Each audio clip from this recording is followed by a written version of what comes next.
อ้าวพี่น้องเลยเนาะตัดภาพมันอยู่ทางบ้านน้องไก่ทองคือเก่าพี่น้องเลยเนาะคนที่ทางสร้างเพิ่นกะเฮ็ดอัน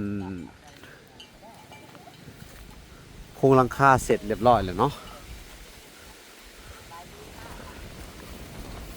ลมก็ยังแห้งคือเก่าเนาะมื้อเช้านี่ก็มันอันน่ะทับคอ เกือบไปยังพาแถบบ่ปิวว่อนเลยพี่น้อง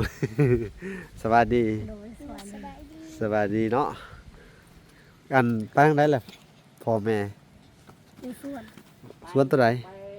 แม่อยู่ส่วน ไปสวนอยู่เซฟพูโดยสวนวันละปลูกหมกถั่วนั่นบ่เอาเงินให้น้ำใจสร้างเพิ่นก่อนพี่น้องเอ้ยเนาะเล็กๆน้อยๆเนาะว่าสิให้จัก600,000พี่น้องเอ้ยในจำนวนเงินที่เหลืออยู่แล้วก็สิมอบเงินที่เหลืออยู่เวลาก็สิมอบให้เบิดเลยเนาะในจำนวนของอันซื้อผ้าแถบนี่อันน่ะให้แบ่งค่าสร้างแล้วก็เอาไว้ให้สิเพิ่นซื้อผ้าแถบอีกต่างหากเนาะอืมโดยสวัสดีช่างโดยอันนี้อันน่ะขออนุญาตถามเนาะเขาก็ยังบ่ฮู้ว่าสุเจ้าเว้าราคาอิหยังกันเฮาบ่ได้ฮู้ดอกแต่ที่จริงเฮาบ่ได้เฮาคิดว่าสุเจ้าสิเฮ็ดเองเนาะแต่ว่าที่จริงสุเจ้าไปหาเรามาเฮ็ดบ่หรือแนวใด ก็คอนพอนั้นมาช้อยโอ้ขอมาซอยโดย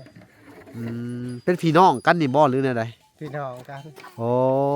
แล้วก็เลยตั้งมาซอยกันเนาะโดยงบอันน่ะเฮ็ดโครงหลังคาหรือเป็นหยังนี่แหละในส่วนที่เหลือเนาะเฮาก็สิให้ประมาณ600,000เด้ออันพี่น้องเอ้ยทางวลาก็สิให้สินน้ำใจเพิ่นค่าเฮ็ดอันน่ะมาซอยโครงหลังคาเนาะมาซอยน่ะประมาณ500,000เด้อโดยซื้อนมให้ลูกบ่หรือไดโดยซื้อ โอ้ พริกซื้อวิกนัว ฮะ ขอบใจเด้อที่ช่วยเหลือที่มาสนับสนุนบาปสม โดย ให้ดีมีแหงความเจ็บอย่าให้ได้ความไข่อย่าให้มีต่อไปให้เงินคำลำแก้วให้ไหลมาสาธุ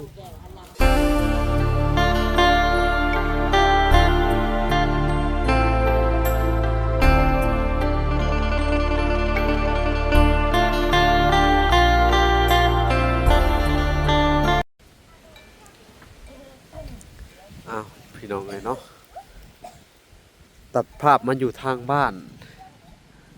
น้องไก่ทองคือเก่าพี่น้องเลยเนาะคนที่ทางสร้างเพิ่นกะเฮ็ดอัน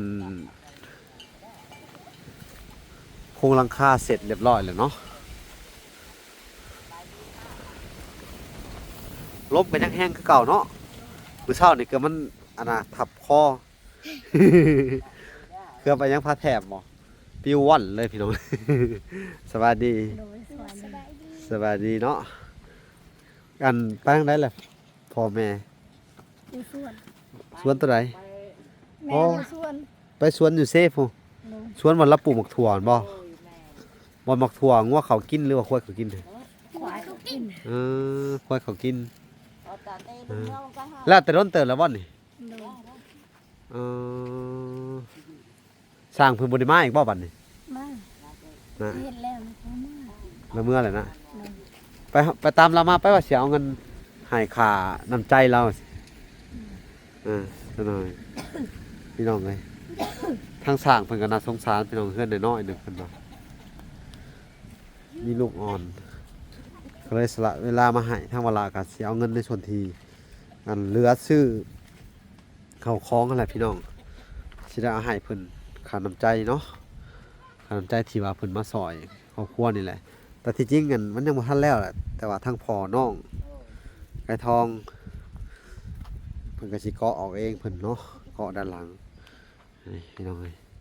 พาแถวเขายังอยู่พี่น้องเอ้ยแต่เพิ่นว่าสิอัดตัวนี้เนาะแต่เห็นว่าบ่ทันอัดนี่ก็ยังสิรอก่อนพี่น้องเอ้ยเนาะรออันทางบ่พรเพิ่นสั่งไม้มาแล้วสิเพิ่นสิเฮ็ดตัวนี้ใหม่เนาะปูแป้นใหม่เบิดเนาะพี่น้องเนาะก็ตอบตัวนี้เนาะสวัสดีเด้อแม่เฒ่า ไปดี เอมาเยี่ยมมายามหลานน้อยเนี่ยบ่ โดย เหลนเนาะ โดยอันนี้ก็จะทุกข์แล้วลูกเอ้ยขอบใจหลายๆมาเจ้า ที่มาเจ้าโอนโนนให้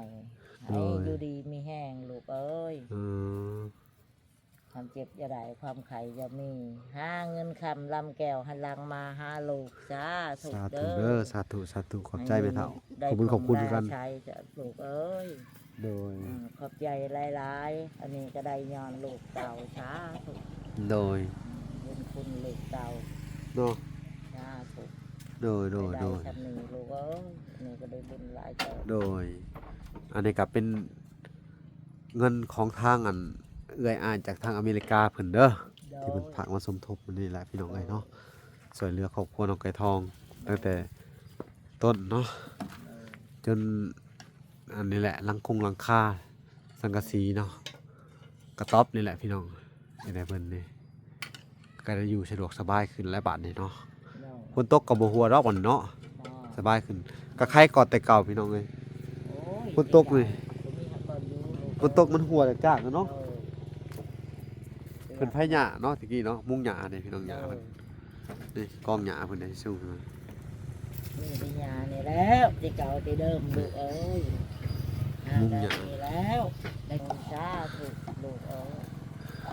บ่ที่เก่าบ่เคยได้ บ่เคยได้จักเทื่อเนาะ เคยได้จักเทื่อลูก ลักษณะเราเห็ดอัน ได้เด้ อันน่ะกระต๊อบนั่นแหละพี่น้องเอ้ยเห็นเราเห็ดเราเกาะมา โดยแม่ ก็ วางหันน่ะมีแต่เพื่องลูกเอ้ยกับยานี่แหละจน ยามหนาวสมัยตะกี้นี่เฮาไปอยู่ในไสบ่สมัยตะกี้แบบว่าสมัยตั้งแต่สุเจ้ายังน้อย สมัตะกี้แม่ โดย นี่อยู่ในบ้านตังไว้ในนี่ก็อายน้อง อยู่บ้านตังหวาย โดย หวายตัวใดตังหวายนี่ ตังไว้นี่แหล้ว โคกนี้ โดย อ๋อ ไว้คนเฮานี่ ขึ้นโกขึ้นเข้าอยู่พุ่น โดย เนาะ โดย อื มัน ม แล้วอะไร สวัสดีลูกเออใช่น้องเด้น้องจะไปใช้น้องเด้ โอ้ย ไม่ใช่น้องไปกล้วยน้องไว้ผู้ไปหอมน้องไป เออเด้อเพิ่นว่าตั้งหน้าให้น้องเพิ่นว่าเนาะอืม โอ้ย ลงกันดีเด้อระวังตกเด้อฮะ มีแห้งบัดลูกได้ชำนี้โอ้ เอย อเพิ่นยังสิได้ต่ออีกเด้เฮือนหลังนั้นอีกเด้ได้เฮือนสองหลังพร้อมกันเลยได้นี่ แม่นี่คิดว่าดินหันฮอดไม้บอลอยู่หันคิดว่าเพิ่นใหาย ไปฮอดใช่บัดนี่ นี่เพียงหลักนี่โอ้ อืม ลูกเอาไปตะกว้างเพิ่นได้ เอาก็ดีแล้วได้ซั่นนี่ โดยอันนี้ก็ถูกแล้ว ดีกว่าได้น้อยเดียวหั่นเนาะ โดยลูกหลาน แม่นว่าอะไร ถูกแล้วได้ยอมเขา โดยอันนี้แหละเพิ่นยังแบ่งขายให้พี่น้อง โด เอ้ ย ยบนอื่นก็โอ้ย โอ้ย เนี่ย นี่ก็ อะไร ได้ รอ บุญได้ชำนี้สาธุ เนาะ โดย อันนี้ก็ผู้ใหญ่จากทางช่องบ่พรพี่น้องเอ้ยเนาะ โดย ที่ซอยเรือเข้ามาในการสื่อดินเนาะพี่น้องเอ้ยแล้วก็ทั้งวลากะผู้ใหญ่ทั้งวลากะมีจอน้ำบาดาลพี่น้องเอ้ยเฮ็ดโครงหลังคานี่แหละพี่น้องเอ้ยโครงหลังคาแล้วก็ซื้อพัดอันนี้ให้เพิ่นนี่แหละพี่น้องเอ้ยซื้อเครื่องนุ่งของถือให้จุเพิ่นเนาะพี่น้องเนาะนี่บรรยากาศในค่ำๆพี่น้องเอ้ยเดี๋ยวเฮาก็สิได้เอาเงินให้น้ำใจสร้างเพิ่นก่อนพี่น้องเอ้ยเนาะเล็กๆน้อยๆเนาะว่าสิให้จัก600,000พี่น้องเอ้ยในจำนวนเงินที่เหลืออยู่แล้วก็สิมอบเงินที่เหลืออยู่เวลาก็สิมอบให้เบิดเลยเนาะในจำนวนของอันซื้อผ้าแถบนี่อันน่ะให้แบ่งค่าสร้างแล้วก็เอาไว้ให้สิเพิ่นซื้อผ้าแถบอีกต่างหากเนาะตัวส่วนที่เหลือเนาะเหลือเท่าใดก็ใช้เบิดเลยเนาะพี่น้องเนาะ เพราะว่าเงินทั้งเบิดน่ะมันถึงอยู่300เนาะ$300พี่น้องใช้จ่ายที่ผ่านมาก็หลายอย่างพี่น้องเอ้ยซื้ออันน่ะเครื่องปลูกของพังให้เจ้าเพิ่นน้ำแน่พี่น้องเอ้ยมันก็หลายอย่างซื้อบัวซื้ออันนั้นนะพี่น้องเนาะก็ต้องขอบคุณเพิ่นทางอันเอื้อยอ้ายเนาะทางอเมริกาเพิ่นพี่น้องเอ้ยเนาะแต่ทางวลากะสิได้อัน ไปสอบถามมึงทั้งอันอาจารย์ก่อนที่สัมภาษณ์ไปเมื่อวานนี่พี่น้องว่าเพิ่นเป็นจังได หาคนที่จะมาสอนได้หรือยังอย่างประมาณนี้เนาะเพิ่นอยากได้เท่าใดราคาเนาะแล้วก็สิไปสอบถามเพิ่นจะหน่อยเนาะจบคลิปนี้พี่น้องเอ้ยเพราะว่าทางนั้นน้องปุ้ยเพิ่นก็ไปตามทางสร้างเพิ่นมาเนาะว่าล่ะสิให้น้ำใจเพิ่นทางสร้างก็ถือว่าเป็นการจ้างต่างวานมาช่วยเหลือนี่แหละพี่น้องเอ้ยงบประมาณมันบ่หลายเนาะทางเฮาก็จักสิเฮ็ดจังไดพี่น้องเอ้ยก็ทั้งครอบครัวเพิ่นนี่ก็อันน่ะไปเอิ้นน่ะไปขอห้องขอให้มาช่วยพี่น้องเอ้ยแต่ว่าในการมาช่วยก็สุเพิ่นว่าอันน่ะบ่มีเงินค่าสร้างคือเพิ่นว่าให้เท่าไรก็เอาเนาะแต่ว่าเวลาก็สิเอาให้เพิ่นในจำนวนเงินที่เหลือของผู้ใหญ่นี่แหละพี่น้องเอ้ยเนาะก็ประมาณ 4-5 แสนเลยนี่แหละพี่น้องเอ้ยเนาะก็ให้น้ำใจเพิ่นจะเฮ็ดจังไดพี่น้องเพิ่นก็สละเวลามาตั้ง 3-4 มื้อพี่น้องเอ้ยมาเฮ็ดกระต๊อบอันนี้เนาะเพื่อสิแล้วนี่มื้อนี้ก็หัวสวนเพิ่นเปลี่ยนไปเนาะพี่น้องเพิ่นก็ได้นี่มัดแล้วนี่พี่น้องเอ้ย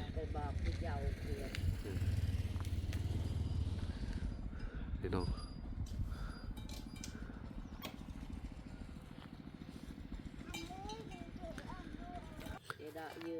นี่นะพี่น้อง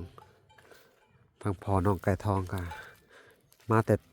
ตัดไม้พี่น้องเลยแต่ว่าในส่วนของน้องพรเพิ่นก็จะไปหาอยู่หากินสงสัยไปใส่เบ็ดพี่น้องอยู่เซวันนี้ลมแปลกพี่น้องเลยเงียบสงัดตกค่ำมาเลยบ่มีลมต้นไม้จุ่มบ่ติงงงว่ะแปลกแห้งมื้อเช้านี่ลมจนคนอยากปิวพี่น้องเลยเนาะตกมาตอนค่ำเนาะประมาณ3 โมง 4 โมงเงียบสงัดเลยพี่น้องเลยนี่บรรยากาศเนาะตัดภาพมันอยู่ทางหมอพรเพิ่นหมอพรก็มาเลยสวัสดีหมอพรเป็นจังไดยังสิชั้นต่ออันทางล่างมันบ่ก็คือสั่งตรงแล้วกับปูแป้นเนาะ แม่น 2 อย่างเนาะ ตรง8โตแป้น29 30แผ่น เป็นปูเนาะ อีกประมาณ 4-5 วันเพิ่นมาแล้วก็สิได้ใส่ แต่ว่าในส่วนของเฮือนเรานี่ได้ซะ ส่วนของเพื่อนเราก็ไม่บางส่วนก็มาแล้วแต่ยังสิมาอีกหลอดหนึงอีก คือว่ามีเบิดแหละเนาะมีครบเบิดแหละแม่นบ่ เรื่องไม้นี่อาจจะครบ โอ แล้ว เค ก็ ค่าสร้าง ค่าสร้างก็ ครบเรียบร้อย ก็ต้องเบิ่งอีกก่อนถ้าไม้หลอดนี่มาก่อนแล้วก็ยังเหลือเท่าใดนะก็คือความหมายว่า คือสร้างประเทศได้ซั่นใดก็เฮ็ดซั่นนั้นน่ะเด้สมมุติว่า5-6 ล้าน7 ล้านได้แต่โครงห่างก็เอาอย่างประมาณ โดย ว่า โด งบ ยโด บ่ ย หลายสำหรับเพื่อนตัวนี้เพิ่น อ๋อ จำกัด โดยโดย คอยเฮ็ดไป คอยเฮ็ดไปเรื่อยๆไปสิเนาะ โดย ทั้งเพิ่นนี่ก็สามารถได้2 หลังแล้วเนาะนี่ถ้าเฮ็ดตัวนี้แล้วเนาะ แม่นแหละ มันก็สิดึงมาใส่ตัวนี้น้ำแน่พังเว้านี่เนาะ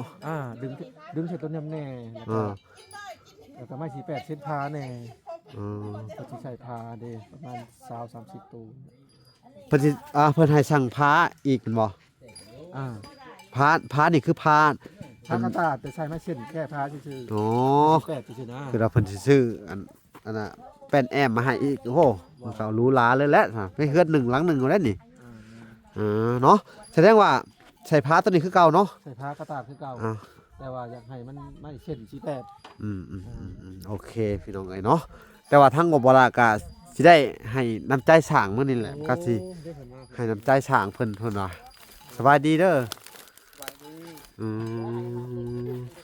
โดยสบายดีสร้างโดยอันนี้ขออนุญาตถามเนาะเขาก็ยังบ่ฮู้ว่าสุเจ้าเว้าราคาอีหยังกันเฮาบ่ได้ฮู้ดอกแต่ที่จริงเฮาบ่ได้เฮาคิดว่าสุเจ้าสิเฮ็ดเองเนาะแต่ว่าที่จริงสุเจ้าไปหาเรามาเฮ็ดบ่หรือแนวใด ก็คอนพอนั้นมาช้อย โอ้พอมาซอย โดย เป็นพี่น้องกันนี่บ่หรือแนวใด พี่น้องกัน โอ้แล้วก็เลยตั้งมาซอยกันเนาะ โดย แต่ว่าทางอันสร้างเพิ่นก็พุ่นพี่น้องเอ้ยมีลูกน้อยเพิ่นมาซอย4-5 มื้อแต่ว่าก็สิใช้งบอันนี้เด้องบ เฮ็ดโครงหลังคาหรือเป็นหยังนี่แหละในส่วนที่เหลือเนาะเฮาก็สิให้ประมาณ 600,000เด้ออันเพราะว่าตั้งอันให้น้ำใจสร้างก็ได้ยินเจ้าว่าค่าสร้างก็บ่มีว่าซั่น นี่จักสิว่าจังไดเนาะก็สิให้ซำนั้นแหละเนาะว่างบเฮาก็มีซำนั้น ดอก บ่ได้ว่ากันบ่ ได้เท่าไหร่ก็ได้ โดยเนาะกับผู้นี้เฮาก็สิอันน่ะให้เบิดเลยเน้องพี่น้องบ่อยากถืออันงบมันก็เหลือบ่หลายดอกพี่น้องแล้วก็ส่วนหนึ่งเขาสิให้เจ้าเอาไว้ซื้อสังกะสีเด้อคันมันเหลือเท่าไหร่ก็ได้เหลือ100,000 200,000ก็เอาไว้ซื้อผ้าแถบ ดอก เหลือ100,000 200,000ก็เอาไว้ซื้อผ้าแถบเหลือ100,000ก็จังว่ากันใหม่เนาะ ดอก เดี๋ยวเฮาสิเอาเงินให้ก่อนเด้อโอเคพี่น้องทางเวลาก็สิให้สินน้ำใจเพิ่นค่าเฮ็ดอันน่ะมาช่วยโครงหลังคาเนาะมาช่วยน่ะประมาณ500,000เด้อซื้อนมให้ลูกบ่หรือได โดยซื้อ โอ้ พริกซื้อวิกนัว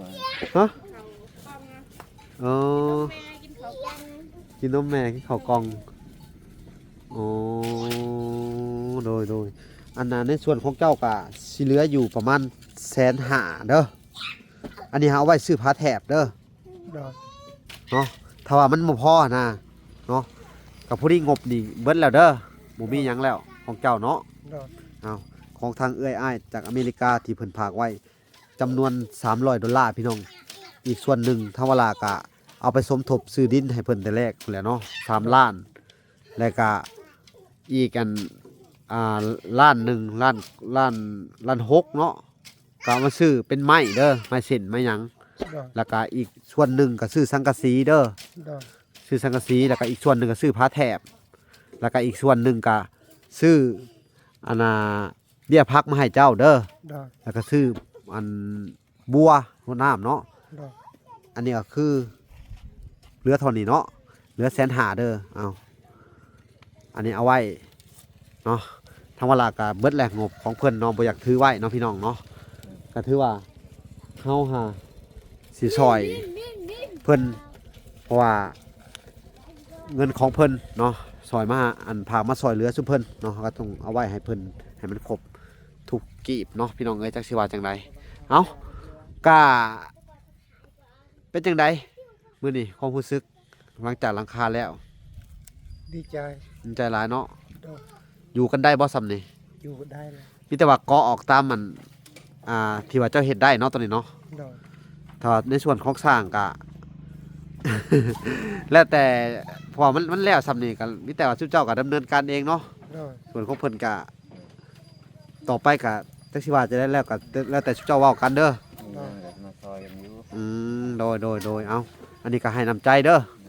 หากว่าเห็นว่าเพิ่นมีลูกน้อยพี่น้องเอ้ยพุ่นอุ้มอยู่กินนมเนาะจักสิเฮ็ดจังไดพี่น้องเอ้ย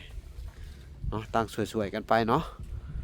ก่อนอื่นเบิดก็ต้องขอบคุณทางเอ้ยอ้ายทางอเมริกาเพิ่นพี่น้องเอ้ยเนาะผู้ที่ว่าช่วยเหลือเบื้องต้นเนาะเพื่อบรรเทาทุกข์เนาะก็ขอให้ทางครอบครัวเพิ่นเนาะอยู่ดีมีแห้งเนาะความเจ็บจะได้ความไข้อย่ามีหายเจ็บหายไข้หายพยาธิโรคคาพี่น้องเอ้ยเนาะให้อยู่ดีมีแห้งเนาะบุญกุศลที่เพิ่นได้ช่วยเหลือคนหรือว่าได้สร้างบุญสร้างกุศลไว้ก็ขอให้เพิ่นนะครับแต่สิ่งที่ดีเนาะเกิดขึ้นในครอบครัวเนาะให้บุญรักษาเทวดาคุ้มครองเนาะสาธุเนาะเอาพี่น้องเอ้ยก็สิให้ทางอันชุมเจ้าแล้วก็อันน่ะขอบคุณเพิ่นเด้อห้อง ไปใส่เด้อ อาจจะเจ้าขอบคุณเพิ่นก็ได้เนาะเขาไปเวียกไปงานเนาะ ดอก ทั้งแม่น้องไก่ทองกะไปสวนแม่นบ่ ไปนำเจ้าของสวน อ๋อสวนเป็นหยังจะไปนำเจ้าของสวน งูควายเข้าสวน อ๋ออ้าวคือบ่ไล่เอาเขาต้องไปนำเหมือนกันไล่ออก แล้ว อ๋อไปอะไรออกแล้วให้เขามาเห็นหัว หักลงไปบอกเขา อ๋อโดยเอ้ากะฉะนั้นก็ให้เจ้าขอบคุณเพิ่นเด้อขอบคุณทางเอ้ยอ้ายทางอเมริกาเด้อ ขอบใจเด้อที่ช่วยเหลือที่มาสนับสนุนบาปสม โดย ให้ดีมีแห้งความเจ็บอย่าให้ได้ความไข่อย่าให้มีต่อไปให้เงินคำลำแก้วให้ไหลมา สาธุ แก่พลังมาหาเจ้าสาธุผู้ใหญ่ใจดีขอบใจหลาย เอาพี่น้องเอ้ยบาดนี้ก็สิมาติดตามเบิ่งทางนั้นน้องปุ้ยเพิ่นพี่น้องเอ้ยดึงเข่าบ่นี่อืม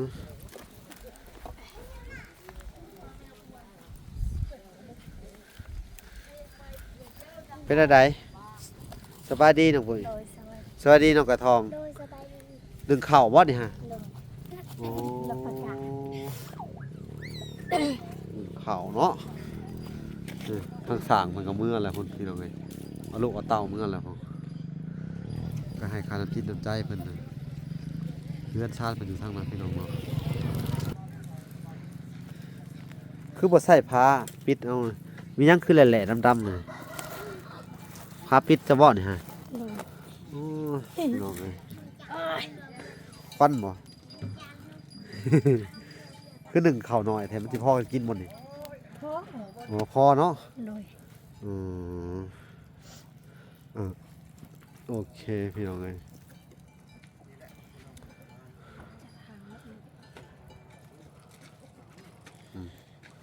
เดี๋ยวจะรีวิวให้เบิ่งอีกกระต๊อบเพิ่นพี่น้องเลย